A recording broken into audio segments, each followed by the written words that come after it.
À la séance du Conseil des maires de la MRC de Nicolet-Yamaska. Je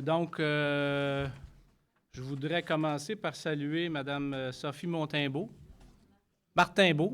excusez, j'écris mal, qui est la représentante pour Saint-Wenceslas ce soir. Bienvenue avec nous autres. Donc, on va maintenant tout de suite passer à l'adoption de l'ordre du jour. Je ne sais pas si Madame la directrice, il y avait des points à ajouter. Pas de mon côté, non. Donc, ça prendrait une proposition. Monsieur Marcotte, Monsieur Laroche. Donc, en 1.3, adoption des délibérations du Conseil des maires du 18 septembre. Moi, je n'étais pas présent, mais si vous pensez que c'était conforme, ça va prendre une proposition. Monsieur Lemire et Monsieur Lefebvre. Merci. Adoption des délibérations du comité administratif du 2 octobre. Donc, si c'était conforme, Monsieur Noël, Monsieur Théroux. Donc, en 1.5, documents reproduits. Au fur et à mesure. Au fur et à mesure, c'est bien. Correspondance en 1.6. Alors, on a eu, vous avez quand même quelques correspondances cette fois-ci. La lettre pour notre certificat de reconnaissance MRC Amis des aînés. On a également eu une confirmation du programme d'aménagement durable des forêts. C'est un programme là, que vous connaissez déjà qui a été reconduit. On nous a aussi informé que, considérant la loi sur la sécurité civile, là, les nouvelles dispositions, bien, on aura éventuellement instauré des mécanismes, si vous voulez, de gestion de risque de sinistre. Alors, la lettre, en fait, est pour nous informer que ça s'en vient. Et puis, dernière correspondance que je vous ai déposée, c'est une lettre sur les processus d'inspection. Alors, vous le savez, là, ils pigent au hasard, je dirais, là, des MRC. Puis après ça, si notre MRC est ciblé, c'est cyclique. Puis si on est ciblé, à ce moment-là, on va devoir suivre, là, on va devoir faire le processus d'inspection pour toutes nos municipalités. Alors voilà. C'est bien, merci. Des questions là-dessus, non? Ça va? Attendez un petit peu. Oui. Ah, le micro n'était pas ouvert. J'ai une pas pire Vous avez voix. quand même compris. Oui, c'était correct. C'est bon. Merci, Mme Tardif. Donc, au point 2, services administratifs et finances, on va tout de suite à administration 2.2, 2.2.1, politique de rémunération des employés de la MRC Nicolet-Yamaska. Donc, une mise à jour. Oui, alors, oui, je pense qu'il est ouvert. Alors, c'est des mises à jour assez mineures, mais qui étaient importantes à faire, notamment pour harmoniser les dates notamment cette politique-là avec nos états financiers. On a apporté des précisions aussi par rapport au plan de formation qu'on offre aux employés, puis on a revu également le mandat du comité de vie au travail. Pour l'essentiel, c'était les corrections qui ont été faites. C'est bon. Est-ce qu'il y a des questions? Sinon, une proposition pour adoption? Madame Godette. Monsieur Biron. Merci. Lunettes, pas lunettes, en tout cas. On va l'avoir. Donc, en 2.2.2, c'est politique d'appréciation de la contribution des employés de la MRC Nicolet-Yamaska et une mise à jour aussi. Exactement. Alors, encore même chose, on devait arrimer les dates avec nos autres politiques et notre année financière, mais on a surtout pour cette politique-là recadré le processus parce que vous comprenez que le politique d'appréciation, en fait, c'est le processus d'évaluation annuelle du personnel de la MRC. Donc, on a refait le processus, on a reclarifié les étapes et les objectifs du processus d'évaluation annuelle. Questions? Propositions? M. Marcotte, M. Voulini, merci. Donc, en 3, service de l'aménagement durable et de la transition écologique. En 3.1, acquisition des orthophotographies 2025. Autorisation. Donc, c'est Mme Laure. Oui. Oui, donc, tous les 5 ans, on procède à va faire un survol, en fait, du territoire là, pour refaire les orthophotos, donc les photos aériennes. C'est une démarche qu'on fait avec les 4 autres MRC du Centre du Québec. Donc, ce qu'on vous dépose aujourd'hui, c'est l'autorisation là, pour mandater la MRC de Bécancour là, pour mener le mandat au nom des 5 MRC et autoriser Mme Tardif là, à signer là, les documents là, pour aller en appel d'offres là, à ce niveau-là. Les éléments seront au budget pour 2025. Bon, est-ce qu'il y a des questions, sinon de propositions? M. Laroche, M. Lemire, merci. En 3.2, règlement numéro 2024-05 visant à modifier le règlement 2010-07 concernant le schéma d'aménagement et de développement révisé de la MRC Nicolet-Yamaska afin de modifier 2 cartes applicables aux municipalités de Saint-Wenceslas et de la paroisse de Saint-Célestin dans les zones potentiellement exposées au glissement de terrain dans les dépôts meubles. 23e modification. Ça doit être Mme Laure. Oui. Bien, tout est pas mal dans le titre de la résolution. Mais en fait, il y a eu plusieurs modifications là, dans l'année dernière, justement, aux zones de risque à glissement de terrain. Là, c'est seulement les 2 municipalités qui sont concernées, mais c'est principalement Saint-Célestin-Paroisse, là, puisque les cartes touchent les 2 territoires. Semblait avoir été oublié là, la dernière fois là, du côté du ministère de la Sécurité publique. Donc, c'est un ajout. Là. Donc, on vous en fait la recommandation. Bon, merci. Proposition. M. Noël, M. Voligny. Merci. 3.3, programme accélérer la transition climatique locale, planification et mise en œuvre de projets issus des plans climat. Ça va être moi. Ça va être ça, oui, Mme Tardif. Alors, je vous rappelle qu'au printemps, ils ont lancé les plans, le programme pour les plans climat dans les MRC. Au lancement, on avait accès au volet 1. Le volet 1 étant de pouvoir financer là, la rédaction d'un plan climat par MRC.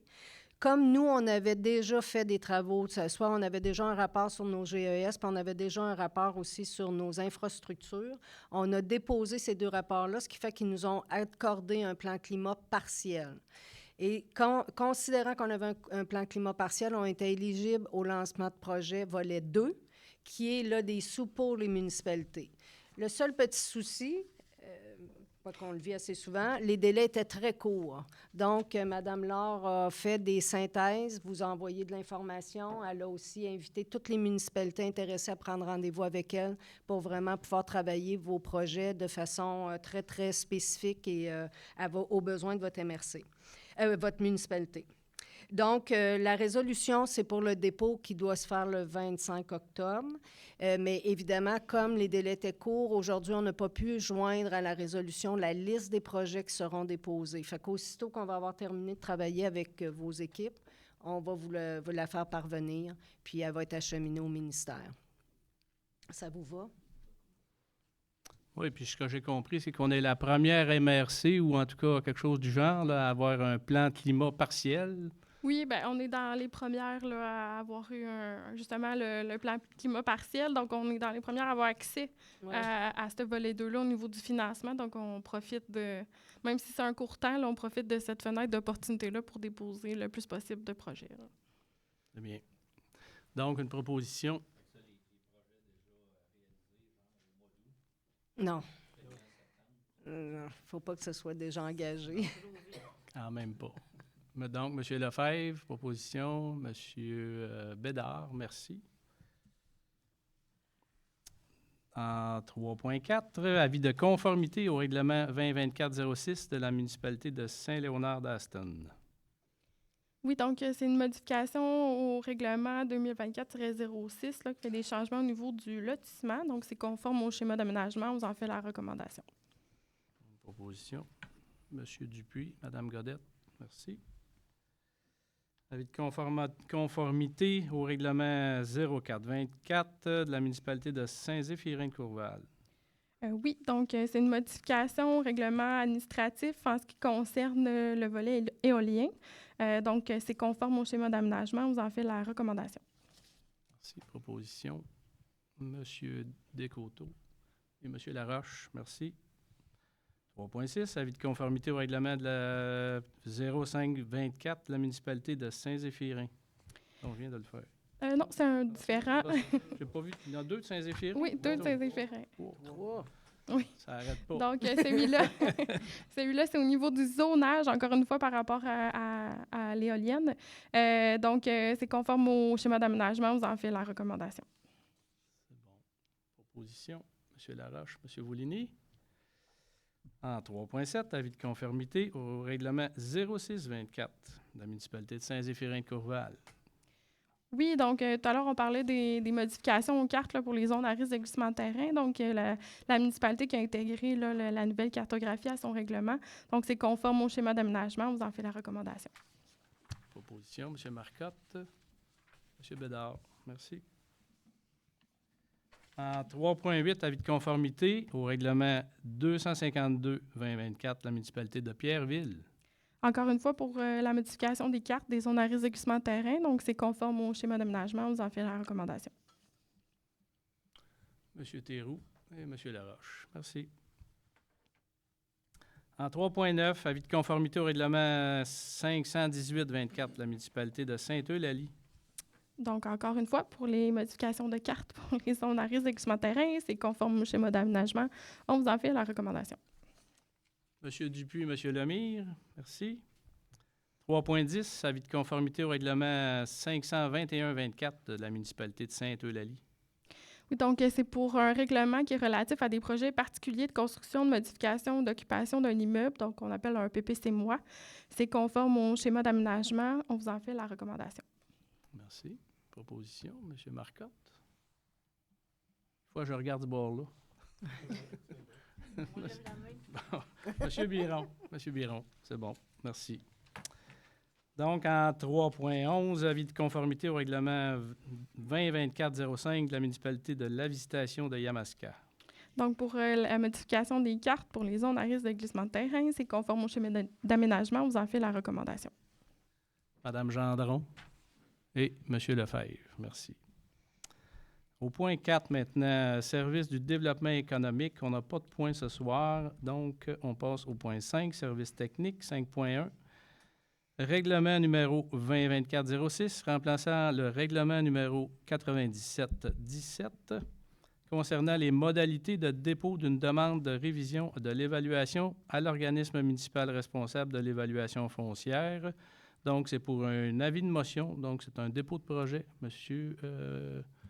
c'est M. Croteau. Oh oui. En plein ça. Alors, bonsoir. Alors, on remplace notre vieux règlement sur l'évaluation pour les frais. Alors, il remonte à 1997. On fait juste se mettre un petit peu à jour. Alors, après quelques années, alors, vous en faire recommandation au niveau de l'avis de motion puis du projet de règlement. Donc, ça prend une personne. C'est bien. M. Noël, merci. En 5.2, demande de dérogation mineure, application de l'article 145.7 de la loi sur l'aménagement et l'urbanisme. Alors, dans ce dossier-là, à Pierreville, on parle d'une dérogation mineure qui touche des zones au niveau du lotissement, dans les zones, des parties de terrain qui sont touchées par des zones inondables. Alors, il n'y a pas d'inquiétude, ça ne va pas une dérogation pour construire en zone inondable, mais étant donné qu'une partie du terrain est touchée par les zones, alors on doit passer par une dérogation mineure. La MRC peut s'opposer ou accorder cette dérogation mineure-là. Vous en faites proposition de façon positive. C'est bon, merci. Une proposition à M. Marcotte et M. Lemire, merci. Donc, si on continue. On est un petit peu là. Ah, c'est parce que le numéro est resté là. OK, il n'a pas suivi. Mais c'est là au bord. Là, c'est OK. La Ouais, suite c'est est ça. donc là. Donc, en 5.4. Avis d'une demande d'autorisation de la municipalité de... Oui, 5.3. Oui, bien là, c'est... Ah, 5 points. la même chose... OK, voilà. C'est moi qui t'ai confondu, excusez-moi. On y va en 5.3. Avis sur une demande d'autorisation de Génie Innovation du MEIE à la Commission de protection du territoire agricole du Québec.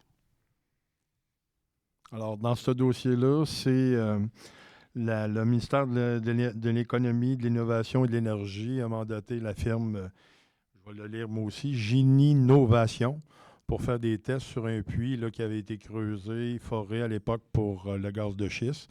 Alors, il y a des études à faire au niveau de la colmatage, du scellant, etc. Alors, ça se déroule dans la zone agricole et c'est une période là, quand même assez courte dans le temps où l'autorisation de la commission est demandée. Alors, je vous en fais recommandation.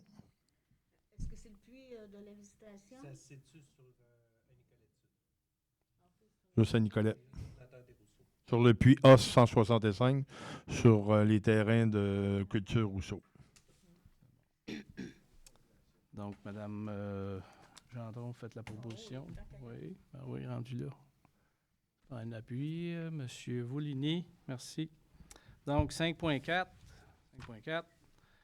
Avis sur une demande d'autorisation de la municipalité de Pierreville à la Commission de protection du territoire agricole du Québec. Alors, suite à un glissement de terrain le long du rang de l'île à Pierreville, en 2022, je crois, M. le maire. M. le maire, c'est ça, hein? En 2022, alors, il y a des travaux de stabilisation qui sont faits et ça touche la zone agricole. Alors, il y a des servitudes, pas des servitudes, mais une autorisation temporaire puis une autorisation permanente de pouvoir faire les travaux de stabilisation le long de la rivière et le long du rang de l'île à Pierreville. Je vous en fais recommandation. Bon, merci. Proposition. M. Dupuis et M. Laroche, merci. Donc, en 6, demande d'appui. Encore là, le numéro est encore en bas de la page. Alors, nous avons reçu une demande d'appui du Centre de services scolaires de la Riveraine. Alors, la demande est pour l'obtention d'un nouveau programme d'études qui s'appelle Nettoyage industriel. C'est un DEP. Alors, que la commission, que le Centre de services scolaires pourra intégrer là, à son offre de formation professionnelle. Alors, on vous en fait la recommandation. Bon, proposition. M. Marcotte, M. Théroux, merci. En 6.2, une autre demande d'appui, suivi du CIUS Centre d'urgence de Fortierville. Alors, si vous avez suivi un peu l'actualité, là, vous savez que le centre d'urgence à Fortierville est menacé de fermeture considérant la difficulté à recruter des médecins. Le CIUS fait des démarches actuellement pour que le centre ait des médecins dépanneurs. Alors, donc, la résolution, en fait, on nous demande d'appuyer là, les démarches auprès du ministère initiées par le CIUS afin d'avoir recours à des médecins dépanneurs pour venir en aide à l'équipe médicale composant l'urgence du CLSC de Fortierville et maintenir les services en place. On vous en fait la recommandation. Merci. Donc, Mme Godette et Mme Martin-Beau. Excusez-moi. On va l'avoir. Merci. 6.3 maintenant, lettre d'appui, projet dans le cadre du programme de financement d'Action Climat Québec et programme d'intendance des habitats aquatiques du ministère Pêche et Océan Canada, comité ZIP du Lac-Saint-Pierre. Alors, vous savez qu'on reçoit beaucoup de demandes de lettres d'appui pour notamment nos organismes partenaires qui font des dépôts dans différents programmes. Je vous rappelle là, comment on fonctionne, c'est toujours l'équipe concernée par la demande d'appui qui fait une recommandation parce que ça, c'est assez vite aussi, là, ça doit être déposé assez rapidement. Donc, ce soir, moi, je vous les redépose pour que vous soyez informés de la chose. Et là, la première étant effectivement un dépôt pour le financement d'Action Climat. Je veux vous rassurer aussi que le programme qu'on parle ici, ce n'est pas les mêmes programmes de financement pour les MRC ou les municipalités. C'est un programme qui est à part. Voilà, j'ai fait une grande parenthèse, là, mais... Est-ce que ça prend une proposition, Mme Tardif? Non? C'est bien. Donc, la lettre est déjà envoyée. Oui. En 6.4, une autre lettre d'appui. Donc, le projet « Accompagner les instances municipales des 4 régions de la biosphère du Québec, UNESCO, dans leur réflexion et la mise en œuvre de leurs responsabilités en aménagement du territoire par le comité ZIP du Lac-Saint-Pierre. » Alors, même chose, ça a été analysé et ça faisait évidemment plein de bon sens aussi avec les travaux qu'on fait à notre MRC. C'est une demande qui a été déposée au MAMACH. Notre comité ZIP, par ailleurs, est très actif. Donc, c'est intéressant de pouvoir travailler avec eux. Merci. Donc, en 4.5, une autre lettre d'appui, projet de récupération d'eau de pluie de bâtiments agricoles, Institut de recherche et de développement en agro-environnement. Alors, on a eu la chance, il y a eu déjà un projet pilote qui s'est tenu, si ma mémoire est bonne, sur l'île d'Orléans. Oui, OK. Et puis, notre conseillère en agriculture, en agro, a fait des démarches et puis on va avoir le même projet dans la région centre du Québec. Donc, on va être avec c'est l'Institut de recherche. Là, et puis, je veux juste vous préciser par ailleurs que le projet de récupération d'eau de pluie, dans ce projet-là, c'est pour que l'eau soit traitée de façon à ce qu'elle puisse servir pour faire boire les animaux. On ne parle pas de récupération d'eau pour aller arroser les champs. Là. Fait que donc, c'est plus complexe, évidemment, là, parce qu'il faut que l'eau soit traitée. Mais on est très content de pouvoir avoir dans notre région, via l'initiative de notre conseillère, ce projet de recherche. C'est bon, merci. Mais en fait, effectivement, c'est de la recherche, puis même si on l'a fait ici, elle peut servir à beaucoup de monde. Dans l'avenir, on ne sait pas les précipitations, qu'est-ce que ça va avoir l'air. Fait que, merci. Donc, en 6.6, lettre d'appui au projet de la création d'aires protégées au sein de l'emprise de l'autoroute par la ville de Nicolette. Alors, il y a eu un appel de projet par le ministère de l'Environnement pour les aires protégées des terres publiques.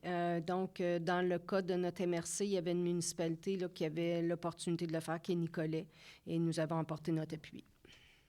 Voilà, merci. Donc, au point 7, point de discussion, 7.1, revue de presse. Est-ce que Bien, vous l'avez vu, je ne sais On pas l'a si eu. vous aviez des On l'a eu. questions. C'était... ça va?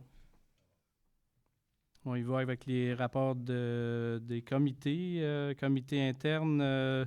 On commence par le développement économique. Monsieur Raymond Noël. Bien ça. Donc, première rencontre avec Mme Karine Béliveau, qui est directrice du développement économique, qui a présenté le rôle du comité interne de développement économique, soulignant l'importance de la collaboration entre les élus et l'équipe de développement pour assurer que les initiatives prises soient alignées avec les priorités de la MRC. Ensuite, j'ai été élu président du comité. Félicitations. Merci. Assumant la responsabilité de faciliter les échanges et de représenter le comité auprès des différentes parties prenantes. Un point important a également été abordé concernant l'incubateur Centre d'innovation pour faire suite à l'atelier de co-construction qui avait eu lieu en avril dernier. En septembre, le comité organisateur s'est réuni pour planifier les actions futures. En ce qui concerne l'équipe de développement économique, un bilan a été fait sur les projets financés en 2024. Au total, 11 projets sont actifs, représentant un investissement de 805 557 $ provenant des fonds FLI et FLS, donc Fonds local d'investissement et Fonds local de solidarité, pour des retombées totales au coût de projet de 7 223 683 $ sur notre territoire. Enfin, une présentation a été faite sur le kiosque commun prévu au marché Godefroy. Ce projet destiné aux producteurs agricoles locaux se veut un espace locatif pour faciliter leur mise en marché. En partageant les coûts et les ressources, les producteurs pourront accéder à ce canal de vente tout en étant accompagnés par la MRC. La première phase de vente est prévue pour mai 2025 avec un investissement initial estimé à 56 000 $. Drôlement intéressant, en tout cas, c'est... Puis on a eu beaucoup de gens qui se sont montrés intéressés là, pour ce projet-là. Fait que j'ai hâte de voir ce projet-là le printemps prochain, comment que ça va se passer. Ça donne une chance à nos producteurs de se faire voir puis d'avoir d'avoir des gens qui viennent les rencontrer. C'est bon. Vas-y avec Ça va être tout. L'autre comité? C'est toi aussi, comité Oui. d'investissement commun. Comité d'investissement commun, bien sûr. Le 19 septembre a eu lieu la rencontre. Donc, il y a eu quatre dossiers qui ont été traités, dont Bois-Laurentide Saint-Célestin pour la modernisation des lignes de production en remplacement du projet non réalisé en 2023. Le fonds qui a été pris par rapport à ces montants octroyés-là, c'est le FLI et le FLS, au montant de 150 000 $ pour un coût de projet de 3 431 193. Deuxième, service d'arbres Gentes Nicolet, démarrage d'entreprise d'émondage et d'entretien des arbres, encore une fois pour les fonds FLI et FLS, au montant de 96 114 $ pour le coût de projet total de 183 314 $. Autre projet, camping de l'île du Fort à Pierreville, mise aux normes des installations sanitaires, aussi pour les fonds FLI et FLS, avec un montant octroyé de 58 000 $ pour le coût de projet de 449 426 $. Et finalement, garderie éducative du Faubourg de Nicolet, soutien au fonds de roulement si la demande pour des places subventionnées est acceptée, c'est la condition.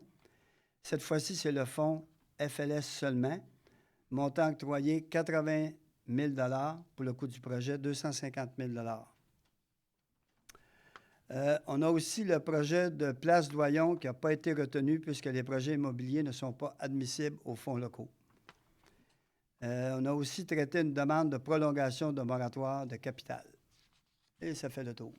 Merci. Merci, M. Noël. Maintenant, c'est le comité de tourisme avec M. Dupuis. Oui, bonsoir tout le monde. La réunion a eu lieu le 1er octobre dernier. Lors de la réunion, l'un des premiers points abordés a été la révision des sièges au sein du comité. Puisque le comité est constitué d'élus et d'entreprises, il a été convenu qu'il serait approprié d'inviter un élu d'Odanak à siéger au comité. La conseillère en tourisme a proposé d'ajouter un siège pour un restaurateur ou une entreprise agroalimentaire également. Ensuite, la présentation du bilan estival 2024 du Bureau d'information touristique a eu lieu. Un fait marquant a été souligné, une baisse d'achalandage du Bureau d'information touristique depuis la pandémie. De plus, il a été constaté que très peu de familles sont venues au Bureau d'information touristique, soulevant la question de savoir si cela représente une tendance. Toutefois, avec cette baisse de clientèle, le comité a convenu qu'il était nécessaire d'adapter les stratégies face à cette nouvelle réalité. Concernant le plan d'action touristique, la conseillère en tourisme a proposé 3 axes principaux: la collectivité, le développement durable et l'innovation.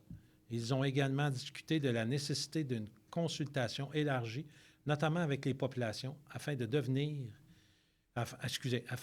définir une identité touristique collective pour le territoire.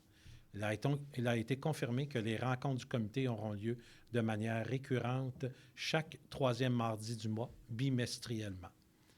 Si vous me permettez, j'aimerais aussi vous donner une petite information de Loisirs Sport du Québec en confirmant que Victoriaville officiellement accueillera la 62e finale des Jeux du Québec hiver 2028.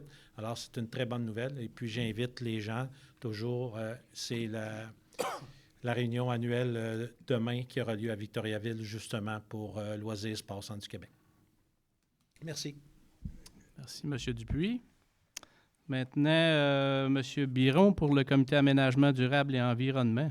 Effectivement, on a eu une rencontre qui a débuté par un suivi de l'avancement de la révision du schéma d'aménagement et de développement SAD de la MRC. Les nouvelles orientations gouvernementales en aménagement du territoire ont été adoptées par le Conseil des ministres et vont rentrer en vigueur le 1er décembre 2024, ce qui va influencer notre démarche de révision. L'équipe de la MRC a également fait une proposition au comité pour les prochaines étapes concernant les lignes directrices du SAD, l'identification des enjeux du territoire et les orientations prioritaires. Et on a prévu aussi avoir un lac à l'épaule qui se tiendra l'hiver 2025, qui regroupera des élus, des directions générales et les partenaires du territoire. Un sondage à la population sera également transmis vers la fin de l'année 2024.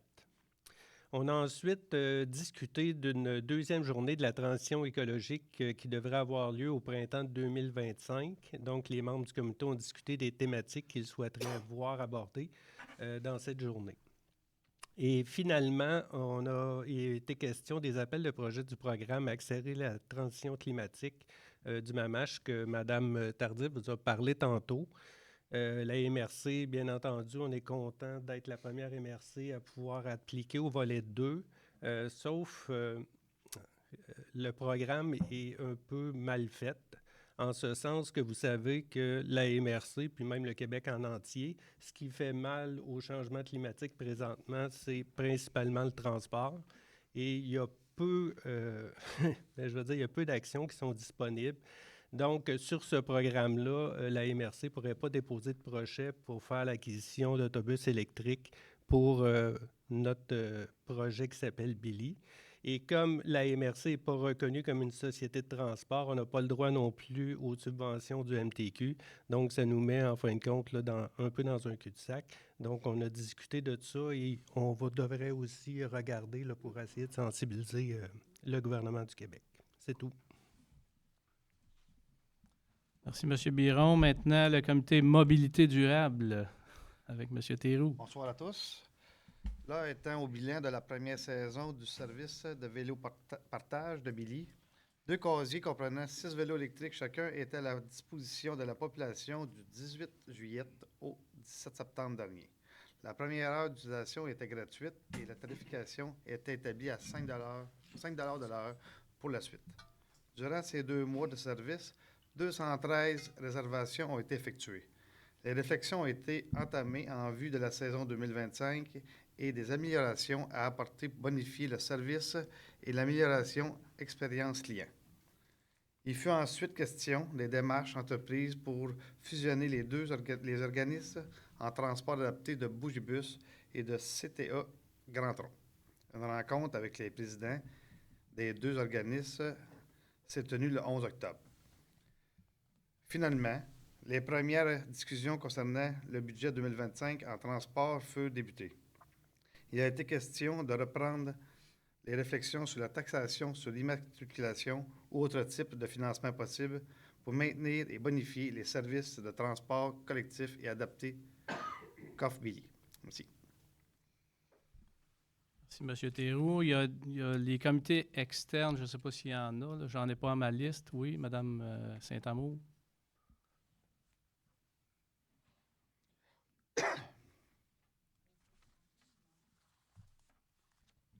Là, maintenant? Oui. OK. Oui, il y a eu un AGA à Culture Centre du Québec le 30 septembre. On a adopté le rapport de vérification des états financiers. Il y a eu des élections pour certains administrateurs et tous ont été reconduits. Le rapport d'activité nous a été présenté pour 2023-2024. Et il nous manque encore un membre de la communauté au sein du CA qui a lieu demain matin. Mais si des gens intéressés, on pourra se parler. Sinon, je vous invite toujours à consulter le site Internet pour les activités de Culture Centre du Québec. Merci. Bon, merci beaucoup. Est-ce qu'il y a d'autres comités externes? Non, ça baigne. Donc, on est déjà rendu à la période de questions. Alors, c'est une période de questions de 30 minutes. Je n'ai pas toutes les règles, là, mais vous savez, vous allez au micro, vous vous présentez, puis posez votre question. Il n'y a pas de souci. Là. Ce qui est important, c'est de respecter, là, dans le fond, la personne qui parle, de ne pas parler par-dessus. Puis, je commence par les suivis des questions de la dernière fois. Oui, on pourrait. D'une part, on avait eu des questions des citoyens de Saint-Célestin paroisse, puis on a été informés qu'ils sont allés aussi à votre conseil et qui ont reçu réponse à leurs questions. Ça concernait l'évaluation des maisons et le regroupement. Donc, alors là, ça, ici, ça a été fait. Sinon, après, attendez un peu. Il y avait aussi le dépôt pour un moratoire. Alors, la proposition a été envoyée à toutes les municipalités. Comme ce sont les municipalités là, qui traitent actuellement du dossier, on a acheminé la proposition du moratoire à toutes nos municipalités. Et puis, je n'ai pas eu de retour pour l'instant, mais c'est assez récent aussi. Sinon... il y avait été question aussi de la... je me semble que c'est là qu'il y avait été question aussi de la consultation, mais je ne suis pas sûre. En tout cas, mais je vais quand même en profiter pour informer les gens que Hydro-Québec devrait entreprendre des tournées pour des consultations citoyennes dans les différentes régions du Québec. Alors, ce sera à suivre. Ça faisait le tour pour moi. C'est bon, merci. s'il y a des questions. Ou s'il n'y en a pas. C'est pas... Il y a une question par rapport au principe de transition énergétique, s'il n'y a pas un angle mort, par rapport à la contribution de l'énergie éolienne, par rapport à cette transition-là, changement climatique. Aux États-Unis, depuis 6 ans, c'est le record de tous les temps, de tous les pays, de forage de pétrole. Puis, contrairement à ce que Hydro-Québec, Nergica et Uranos ils disent, Yale et les universités de Yale et Harvard ils disent que le potentiel éolien va diminuer. Dans un rapport, ils disent même, ils mentionnent Québec, Canada, 40%. D'ici 50 ans, ça va se faire dans les prochaines années. Maintenant, c'est ça, je trouve que c'est un angle mort qu'on ne considère pas. Puis, il y a une université de Harvard, l'université de Harvard a sorti des rapports qu'aux États-Unis, l'énergie éolienne n'a pas donné les rendements qu'il devrait par superficie utilisée. Il réchauffe la température de la nuit 1,5 %, c'est mesuré par la NASA, et de jour, ça contribue au réchauffement climatique de 0,25 degrés. Bon, ça, c'était une chose. Maintenant, je voulais savoir ici, l'UMQ, les tournées que vous faites, qui ici a lu les fiches de l'UMQ? Pouvez-vous lever la main? Des fiches d'information. Moi, je les ai lues. Oui? OK. Mais nous, on est dans les FQM. Ouais. Ouais, oui, FQM, excusez. Oui, Ah. oui, oui. la FQM n'a pas émis de fiches, c'est ce que je cherche. Non, excusez. Non, c'est l'UMQ. C'est l'UMQ qui a sorti l'UMQ, des fiches. oui. Là. Qui les a lus ici? Ben, nous autres, comme je dis, la plupart des municipalités sont membres de la FQM. Puis, il y a Nicolette. OK. Je me trompe pas? Non, il y a juste nous autres. Ah, vous autres aussi? OK. C'est ça. En tout cas, c'est quelque chose, une information pour les populations. Il y a Val-Saint-François, ils ont sorti ça avec toutes ces fiches d'Energica, des feuillets questions-réponses. Il y en a une question. D'Energica, excusez, d'Energica, vous dites? Oui, c'est des fiches d'Energica. Puis, c'est ça. Et étant donné, Mme Dubois est la deuxième vice-présidente de l'UMQ, je me posais la question, c'est ça, parmi vous, si vous pouvez me répondre, si c'est à cette question-là, c'est dans une des fiches questions-réponses qu'on donne à la population. Est-ce qu'il y a des recherches démontrant l'innocuité sur la santé humaine et animale de l'utilisation des éoliennes? Oui, par exemple, une étude de l'Organisation mondiale de la santé a démontré que les effets des bruits éoliens sur la santé humaine sont soit inexistants, soit très faibles. Est-ce que c'est vrai? Je ne suis pas en mesure de vous répondre. C'est des études. Moi, là, des études. Mais vous êtes porte-parole du comité. Le SPQ, dans son rapport, disait à peu près la même chose, tout en disant qu'il y avait aussi des recherches qui amenaient aussi certains problèmes. Je veux dire, il n'y a pas de blanc et noir. Il y a beaucoup de nuances dans toutes les études. OK. OK. Je vais vous lire quelque chose. Une analyse des dossiers fournis par l'ancien ministère de l'Environnement et du Changement climatique en Ontario dit, résultat, les dossiers gouvernementaux obtenus par accès à l'information. Les dossiers gouvernementaux documentent 4575 rapports d'incidents, plaintes reçues par la ligne d'assistance téléphonique de l'Ontario. Le ministère n'a pas répondu à plus de 50% de plus de 3000 plaintes officielles soumises 2006-2014. Un autre 30% a été noté comme une réponse différée. Seulement 1% des rapports ont reçu une réponse prioritaire. Les agents provinciaux ont noté dans les rapports sommaires que les gens signalaient des effets sur la santé, tels que maux de tête, privation de sommeil, gêne et bourdonnement ou sensation de pression dans la tête et les oreilles. Des effets sur la santé ont été signalés à de nombreuses reprises, y compris ceux survenant chez les enfants. Pouvez-vous me nommer, étant donné que vous êtes dans le comité, les groupes vulnérables par rapport au bruit inaudible? Je vais vous dire pourquoi on n'a pas aucune étude qui selon vous, qui ne va pas montrer un effet. Parce que les effets, avec le bruit audible, on mesure juste le bruit audible, créent une gêne ou un problème de sommeil. Les vrais problèmes de santé sont avec le bruit inaudible. Présentement, il y a un gros problème de réglementation. Puis ça, même Boralex, dans sa documentation, ils disent le DBA, c'est inadéquat pour mesurer le bruit inaudible. Puis les problèmes de santé viennent par le bruit inaudible. Les études existent depuis 40 ans. C'est tout. Merci.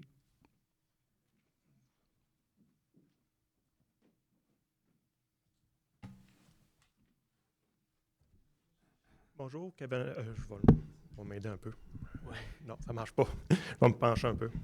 Bon, alors, bonjour, Kevin Lebreu de Saint-Célestin-Paroisse. Madame Tardif, vous aviez parlé d'un moratoire. Pourriez-vous me l'expliquer un peu plus, s'il vous plaît? Ça venait du groupe au dernier Conseil des maires. OK. C'est M. Fleurant, je crois, OK. qui a déposé une résolution qui demande un moratoire. Dans le fond, un gel pour l'implantation d'éoliennes ou... Je ne l'ai pas par cœur, là, mais oui, il y a toutes sortes de considérants pour demander un moratoire sur la poursuite des éoliennes. OK, d'accord. Moi, je suis allé au dernier conseil des maires ici, un citoyen de Saint-Célestin-Paroisse qui est venu poser une question à savoir si une éolienne allait avoir... si une éolienne allait être implantée, c'était quoi l'impact sur la valeur de sa maison? Puis, suite à ce conseil des maires-là, je suis allé au conseil municipal là, pour savoir s'il y avait eu réponse à cette question-là. Puis, la DG de ma municipalité a dit qu'elle avait fait des recherches sur Internet, puis qu'en résumé, c'était peu concluant. Puis, après ce qu'elle a nommé la DG, M. Filion, qui est un conseiller municipal, il a donc dit qu'on va voir l'impact sur plusieurs années.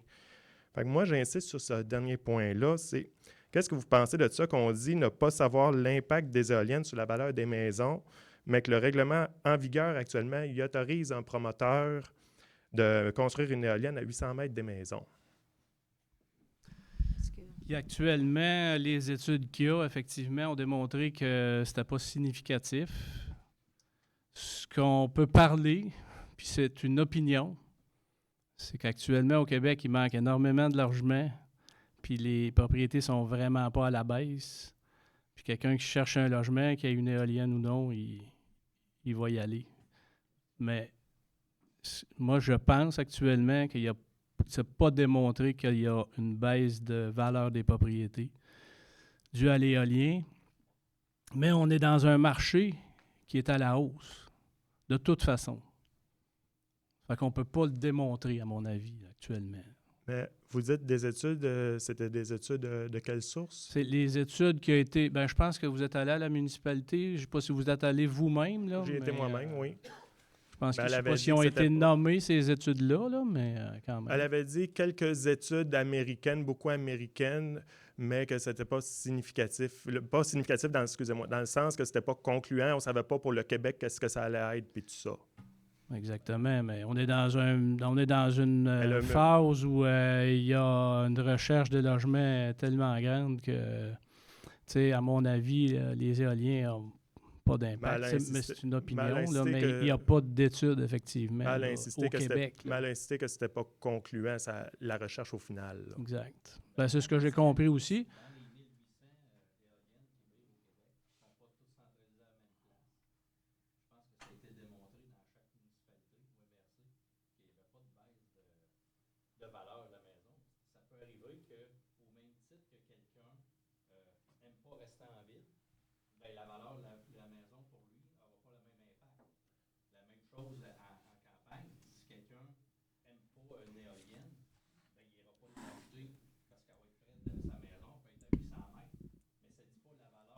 Mais vous dites au Québec, ça a été démontré, c'est ça? OK. Là, tu vas prendre tout le temps mes paroles. Moi, je te dis juste qu'il y en a 1800 au Québec. Oui. Oui, OK. Puis, quand on jase avec toutes les MRC qui en ont, chacun dit qu'il n'y a pas eu de baisse significative sur le compte de taxes de ta valeur à la maison. C'est juste ce que je dis. OK. Merci. Merci. Bonsoir, Yvan Florent. Bonsoir. Moi, je vous invite à la baie du Fèvre le 22 octobre. On va parler de la valeur des maisons. Vous êtes les bienvenus. Maintenant, ce que vous dites, les valeurs municipales, s'il peut y avoir un impact, il va se mesurer sur 10, 15 ans. Aussi loin que ça. Par contre, ce qu'on parle ici, ce que j'entends, c'est juste les valeurs municipales. Par contre, la juste valeur marchande, on va en parler à la baie du Fèvre. Je vous invite en grand nombre. Merci. Merci, M. Fleuret. Est-ce qu'il y a d'autres questions? On a encore du temps.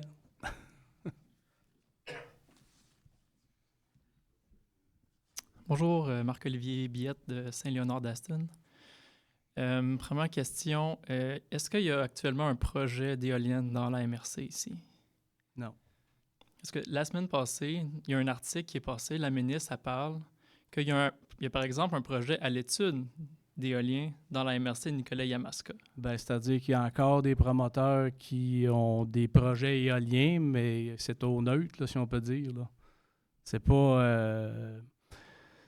ça va dépendre de beaucoup de facteurs s'ils reviennent avec les projets. Puis actuellement, on n'est pas capable de dire s'ils vont revenir. Il n'y a pas d'appel de projet. Oui, on est d'accord qu'il n'y a pas d'appel de projet. Puis sinon, il y a une autre source qui nous est arrivée. Il y a quelqu'un qui est arrivé qui est allé à l'Aude-Binière, puis ils ont rencontré Energex, puis ils leur ont dit que le prochain projet qu'ils allaient faire, c'était dans Nicolet-Yamaska. Est-ce que vous avez de l'information ou c'est juste que... Non, c'est ça. Les promoteurs sont au même stade, je dirais, depuis l'année dernière. Puis là, actuellement, il n'y a rien qui bouge là-dedans. C'est sûr qu'eux autres ont encore des options sur des propriétés. Maintenant, qu'est-ce qu'ils vont faire avec ça? Je pense que oui, il y a quand même une volonté de leur part. Mais actuellement, ils ne nous ont pas dit on va faire ça. De toute façon, ils ne peuvent pas faire ça sans que nous, on soit de la partie, si on peut dire. Le promoteur ne peut pas arriver avec un projet puis l'imposer. Juste soulever le fait qu'on aimerait ça être informé si jamais il y avait un potentiel projet de cette manière-là, avant de le savoir de l'extérieur. Ben, je sais pas la suite par rapport à ce qui va se passer au niveau du gouvernement. Est-ce qu'ils vont retourner en appel d'offres pour des projets? Est-ce qu'il va dire présentez-nous des projets? Ça va aller après probablement l'adoption de la loi 69. Puis possiblement que là, il va y avoir un plan intégré de la gestion des ressources énergétiques qui va découler de ça. Est-ce que ça va aller après ça? Garde, honnêtement, il n'y a personne qui le sait. Même, je pense que le gouvernement ne le sait pas lui-même. Ça fait que, en tout cas, en 2024, je ne crois pas qu'il y ait des annonces. OK. Ma deuxième question, c'est par rapport aux cartes du règlement du RCI. Les membres de notre comité, on a fait des demandes d'accès à l'information dans la plupart des municipalités. Il y en a 5 municipalités qui ont accepté de nous fournir les cartes. Il y en a environ 6 qui ont refusé sans nous donner trop de raisons. Et il y en a 4 qui n'ont même pas répondu à nos demandes et qui ont dépassé le délai légal. Je ne sais pas si ces 4 municipalités-là se reconnaissent. Fait que déjà là, on voit qu'il y en a qui sont pour, il y en a qui sont contre. On n'a pas reçu de raison pourquoi. Pour ceux qui sont contre, ma question, c'est est-ce que vous savez que toute l'information pour reproduire les cartes est publique? Que dans le RCI, il y a les distances qui sont disponibles. Toute l'information pour reproduire les cartes est disponible sur le site du gouvernement du Québec. Donc, quiconque s'y connaît un petit peu en géomatique peut reproduire les cartes. Mais c'est sûr que ça ne sera pas la même précision. Donc, je vous pose la question, êtes-vous au courant que toute l'information est publique pour les reproduire? Bien, absolument. Là, je veux dire, c'est quelqu'un qui est un petit peu habile en informatique est capable de travailler ça, là, je pense bien. Effectivement. Et pour les mutualités qui sont en compte, est-ce que ça joue un peu dans votre décision? Parce que parce que c'est quand même important d'avoir ces cartes-là. Parce que pour un citoyen qui... Dans le RCI, ça dit que les éoliennes peuvent être à 800 mètres des résidences. Mais si, lui, le prochain rang est à 1,5 km puis qu'il y a une maison, mais ça ne pourra pas être proche de ses œufs. Donc, la prochaine, elle pourrait être, mettons, à 2,3 km. Fait que pour un résident, ça fait une grosse différence, 800 mètres ou 2,3 km. Donc, ces cartes-là peuvent prévenir, si on veut, ou informer les citoyens à l'avance de y une potentielle éolienne qui peuvent être proches de chez eux. Donc, si nous, on n'a pas accès aux cartes, bien, ça se peut qu'on essaye de reproduire ces cartes-là à notre façon et ça se peut que l'information soit fausse, mais au moins, ça va donner une meilleure vue d'ensemble à tous les citoyens de la MRC. Bien, la seule réponse que je peux vous faire, c'est d'aller dans vos municipalités, là. C'est sûr que la MRC, c'est ceux qui ont demandé des cartes les ont eues. Il y en a plusieurs municipalités qui n'ont pas demandé de cartes carrément, puis parce qu'il n'y avait pas d'intérêt, ou en plus, il n'y avait certainement pas de projet qui s'en venait de toute façon. Mais à la MRC, la meilleure façon, c'est ce qu'on pense, c'est d'aller dans vos municipalités. D'accord, merci. Oui. M. Laroche. Si je peux me permettre juste un petit conseil, là, faites attention de produire des fausses cartes. Là. Vous venez juste de dire que vous allez possiblement produire des fausses cartes. Ben, c'est pas une fausse carte, c'est une reproduction. Merci. Et je suis curieux de savoir c'est quoi l'avertissement ici. Ben, produire de la fausse information, c'est dangereux. Ça peut aller de... Mm-hmm. Ben, c'est sûr qu'il y a une mise en garde qui serait mise si jamais la carte est... Ça peut tomber légal, c'est dangereux. Ça marche. Merci. On a encore quelques secondes. Bonjour, Simon Trudel, Grand Saint-Esprit. Bonjour. Monsieur Marcotte nous a parlé des... c'est-tu 1700 éoliennes au Québec présentement? 1800. Ce qui est important de savoir, c'est que de ces 1800 éoliennes-là, probablement 85 à 90% sont des 2 mégawatts. Il y en a peut-être 1 ou 2 ou 3% que c'est des 3-4 mégawatts. Nous autres, ils parlent de nous en mettre des 7, 8, puis de toute façon, dans le RCI, il n'y a même pas de limite. Donc, l'an prochain, on pourrait avoir des éoliennes de 10 mégawatts, ce qui est directement relié aux problèmes associés aux éoliennes, plus ce qu'ils ont prouvé avec les sub-sound, les infrasons, c'est que plus l'éolienne est grosse, plus il y a des infrasons, plus sont palpables et il y a des distances de 20, 30 km. Ce qu'il n'y a pas avec des petites éoliennes. Alors que c'est fort possible que les 1800 qui visent, s'il y en a 1650, que c'est des 2 mégawatts, ils n'ont pas de problème, puis on se dit, il n'y a pas de problème avec les éoliennes. Mais nous autres, on n'aura jamais des 2 mégawatts, ça n'existera pas. Ils ne vendent pas assez, on le sait. C'est pour ça qu'ils proposent d'en mettre des 6, des 7, peut-être des 8, éventuellement des 10. Fait que ça, c'est la première chose. Au niveau de la désinformation, je trouve que c'est dangereux de dire, il y en a 1800, puis tout va bien. Ce ne sera pas les mêmes qu'on va mettre.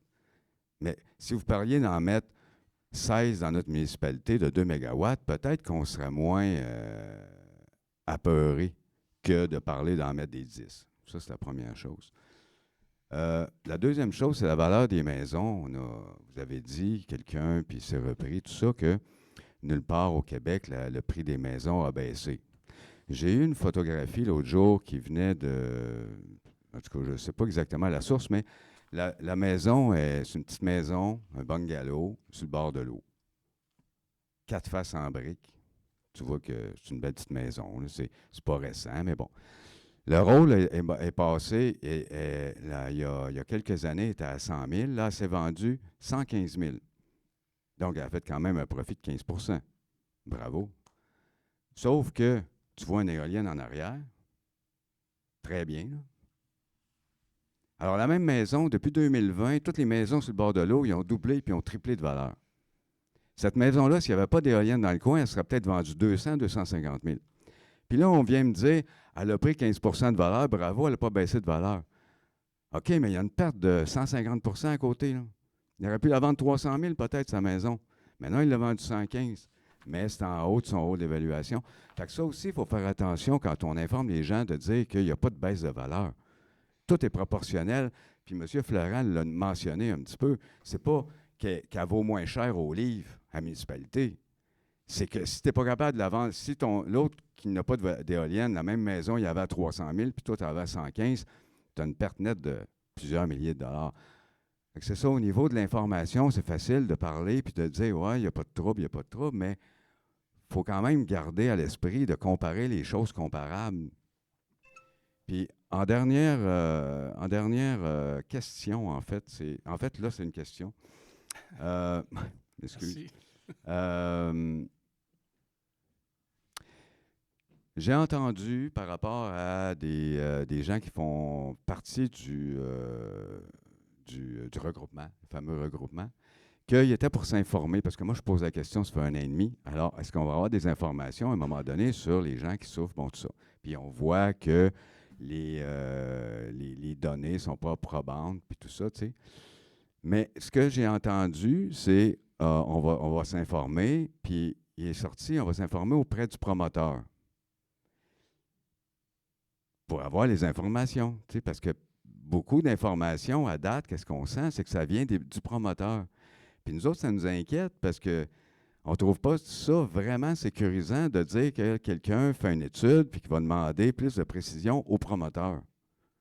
T'sais, on aimerait mieux avoir des données sur des gens qui font des études qui n'ont rien à vendre, qui ont une expertise, mais qui n'ont rien à vendre. Alors, trouvez-vous ça normal que vous vous fiez à des promoteurs pour vous informer sur les dangers potentiels? Nous, on ne trouve pas ça normal. En tout cas, je ne sais pas si c'est normal, mais on ne trouve pas ça sécurisant. On trouve ça insécurisant, on va dire. Bon, minimalement. Là. Si je peux répondre, depuis le début, je dirais, là, de l'année passée, là, on demande incessamment à Hydro-Québec de sortir sur le terrain puis de donner de l'info puis d'expliquer la démarche. On a été très insistants. Ça a pris beaucoup de temps, mais là, on sent qu'ils vont venir sur le terrain. On espère beaucoup, qu'ils viennent expliquer le pourquoi du comment, puis ainsi de suite. Puis effectivement, on espère aussi qu'ils arrivent avec de l'information crédible et digeste pour la population.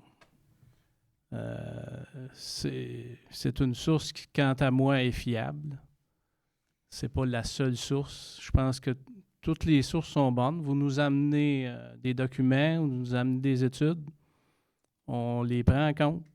On les prend en compte autant que d'autres études, puis d'autres recherches. Puis, quant à moi, Hydro-Québec a un travail à faire au niveau de ces implantations d'énergie renouvelable-là. Puis on parle du solaire et de l'éolien dans le cas d'Hydro. Puis Hydro aussi, il a déjà annoncé qu'il y aurait peut-être des barrages. Puis ça aussi, je pense qu'il faut qu'il en parle. Parce que les barrages qui vont être faits dans les prochaines années vont coûter extrêmement cher. Puis ça, il faut que ce soit compris de la population aussi. Fait que moi, j'espère en tout cas qu'on ait de l'info par rapport de la part d'Hydro-Québec dans les prochaines semaines, espérons, mais regarde, je pense qu'on a encore du temps pour discussion, pour l'information, etc. Mais regarde, il faut qu'Hydro-Québec, à un moment donné, s'implique, là. OK, mais Hydro-Québec, c'est pas ce qu'on pourrait appeler une source externe, là, à mon sens. Il est partie prenante du projet. Bien, je veux, moi, qu'il explique les raisons. Qui s'en va dans les énergies différentes de son core business, si je peux dire. Là, Bon, on sait les raisons. Ça a été signé en 1996 pour l'ALENA, comme quoi qu'il fallait briser le monopole. On sait les raisons. Depuis ce temps-là qu'on cherche à faire d'autres sources. On a essayé les centrales thermiques, le monde a capoté. On a essayé les mini-centrales, ça n'a pas marché. Le nucléaire, on n'en veut plus. Les gaz de schiste, ça n'a pas marché. Fait que là, on est rendu sur l'éolien. On sait les sources, c'est pas ça. C'est les dangers qu'on veut. On veut sentir que vous autres, vous prenez en compte les dangers que les humains sur la planète Terre, en France, vivent. C'est répertorié. Nous autres, on n'est pas des chercheurs, là. On fait juste d'ouvrir Internet, puis pouf, ça saute. Tu sais, on n'est pas des Sherlock Holmes, là. On n'est pas sur le dark web pour... c'est tout disponible. Fait que, non, mais c'est pas des farces, c'est tout disponible. Dès qu'on cherche, là, problème, faites ça, problème avec l'éolien, pouf, 10 millions de résultats.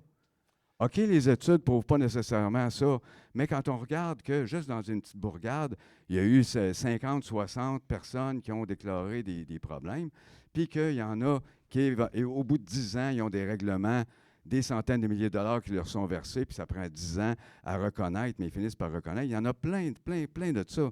C'est pas nous autres, on n'est pas des spécialistes, là. On est juste du monde qui se défend contre la grosse patente, la 10 mégawatts qui arrive, tu sais. Fait que nous autres, qu'est-ce qu'on voudrait? Ça fait 1 an et demi que je demande ça presque à tous les conseils. Puis j'ai toujours rien. Et puis là, vous m'amenez une nouvelle réponse, puis vous dites, on attend après Hydro-Québec. Tu sais, mais Hydro-Québec, là, il fait partie prenante du projet. C'est comme demander aux fabricants de cigarettes, voir si c'est dangereux. Pendant 40 ans, ils nous ont dit que ce n'était pas dangereux, parce que les gens qui avaient fait des études, les 8 pages d'études que c'était dangereux, ils les ont classés. Ils les ont ressortis il y a 10 ans. Pendant 30 ans, c'était pas dangereux. Puis là, depuis 10 ans, ils en mettent ces paquets avec les dents qui sont en train de tomber. Tu sais. Mais on a été 30 ans qu'il n'y a pas de problème. C'est à la même étude. Fait qu'on vous demande, s'il vous plaît, de faire sérieusement d'avoir un peu un respect pour nous qu'on a peur d'eux, puis que vous fassiez une petite recherche, puis que vous nous ameniez comme quoi que, oui, c'est vrai, on voit qu'il y a des problèmes. Parce que là, présentement, il y a une espèce de...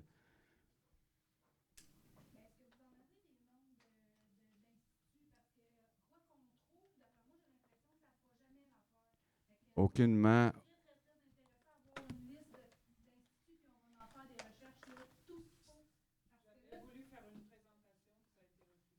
Ça n'a pas été refusé, ça a été annulé. Non, ben non.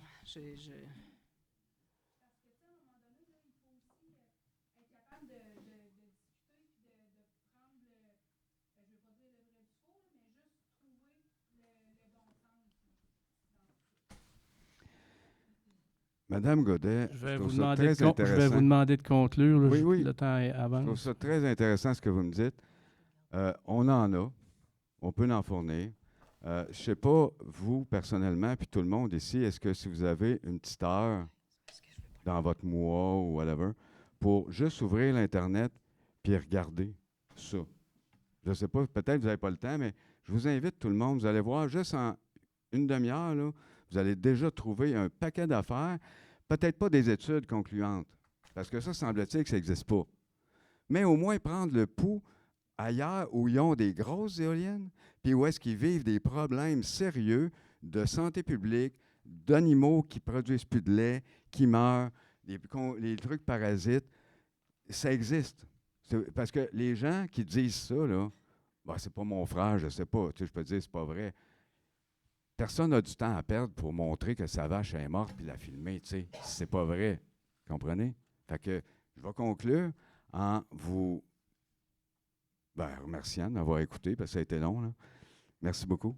Puis, je vous invite vraiment à aller sur un point de réaliser qu'il y a des problèmes. C'est pas des folies, là. Il y en a des problèmes. Okay? Merci. Merci, M. Tourdel. Mais je pense que M. Biron va... C'est correct, mais moi, je voulais juste vous dire, c'est qui mandate Hydro-Québec pour réaliser ces mandats-là? Vous avez la réponse. Ben, de ce que je sais, c'est le gouvernement en haut, là. Pourquoi? Notre député est un député délégué. Oui. M. Martel qui dit qu'il y en a qu'il faut qu'il souffre. Non, mais je veux dire... En juillet l'année passée, il dit là, il y en a qu'il faut qu'ils souffrent. Là, attendez un petit peu. Là. Je ne veux pas prolonger la période de questions. Puis je vais laisser Stéphane compléter, là, mais vous comprendrez qu'on peut faire ça longtemps. Là, mais le but, c'est pas ça. Là. Moi, c'est juste ça que je voulais dire. Vous voulez me dire que je devrais aller voir M. Martel, c'est tout ça? J'essaye de comprendre le lien avec M. Martel. C'est le gouvernement du Québec qui mandate Hydro-Québec, c'est des institutions. Donc, à un moment donné, si on n'est plus capable de se fier à aucune institution au Québec, je pense que la preuve a été faite depuis longtemps que si on laisse les institutions marcher tout seules, on a des gros problèmes. Si les gens ne s'étaient pas levés il y a 10 ans, on aurait des puits de gaz de schiste partout, puis il n'y en a pas juste un qui se ferait checker, voir s'il fuit. Là. ça, c'était pas le mandat d'Hydro-Québec. C'est à l'énergie, c'est le gouvernement du temps. Merci, messieurs.